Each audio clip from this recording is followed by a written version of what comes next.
नको होती आणि यापुढे पण चालणार नाही। म्हणून तुम्ही तिच्या घरी जाऊन तमाशा केलात? हो। महाडिक होता पण शोभतं का आपल्याला? तिच्या राणीवरती नाही ते आरोप केलेच। बिचाऱ्या हो बिचारीच। मालती, गरीब माणसाने मान सन्मान असतो। आठवा आपले पूर्वीचे दिवस। सगळ्या जगासमोर तिला चोर ठरवून आला, तुम्हाला काहीच कसं नाही वाटलो? आता तिने चोरी केली म्हटल्यावर तिला चोरच म्हणणार ना आबा। खबरदार खबरदार।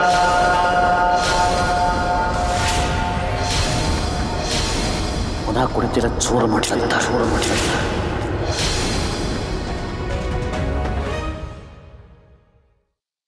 मालती, मला पण भाऊजींचं म्हणणं पटतंय ग। तू असं परस्पर तिच्या घरी नको होतं जायला। एवढ्या लोकांसमोर तू तिच्यावरती नाही तसले आरोप केलेस, तिला चोर म्हणालीस तू। तिला किती वाईट वाटलं असेल ग।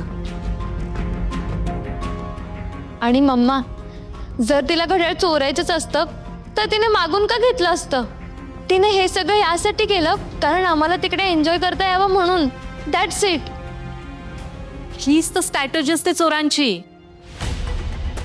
नाही म्हणजे चोरी करण्याआधी चोर सगळं प्लॅनिंग करतो।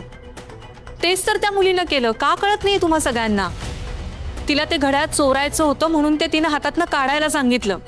बाकी हे सगळं फिरायला जाणं, एन्जॉय करणं, मी किती चांगली आहे, मदत करणं, हे सगळं नाटक होतं त्या मुलीचं। वहिनी, मला नाही असं वाटत। एक मिनिट। अजित, चिकू, तुम्ही दोघेही लहान आहात, त्याच्यामुळे तुम्हाला माणसं ओळखता येत नाहीत। मुळात माणसांना ओळखण्यासाठी त्यांच्यासोबत वेळ घालवावा लागतो। त्या राणीला मी रोज फॅक्टरीत बघतो आबा। त्यामुळे मालती काकी आणि उर्मिला जे काही म्हणतायत ते बरोबर आहे। ह्या काय बोलताय ते कळतंय का तुम्हाला?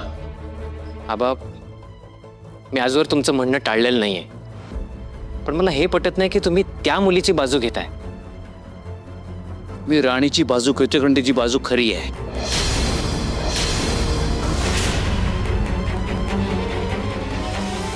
प्रत्येक शब्द खरा आहे।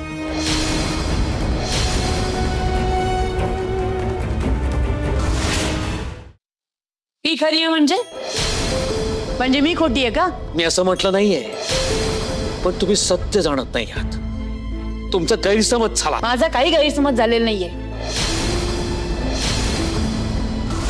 आणि जर माझा गैरसमज झाला ना तर मला सांगा ना, घड्याळ गेलं कुठे?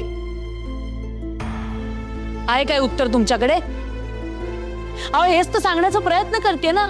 ज्या अर्थी घड्याळ सापडत नाही त्या अर्थी त्या मुलीने ते घड्याळ लपवलंय, आणि याचाच अर्थ ती मुलगी चोर आहे। त्यामुळे तुम्ही तिची अजिबात बाजू घेऊ नका। सगळं जग तिच्या विरोधात गेलं ना, राणीच्या पाठीशी मी उभा राहीन। वाह, छान। हेच तर तुम्ही करत आलात आजवर। कायम बाहेरच्या लोकांसाठी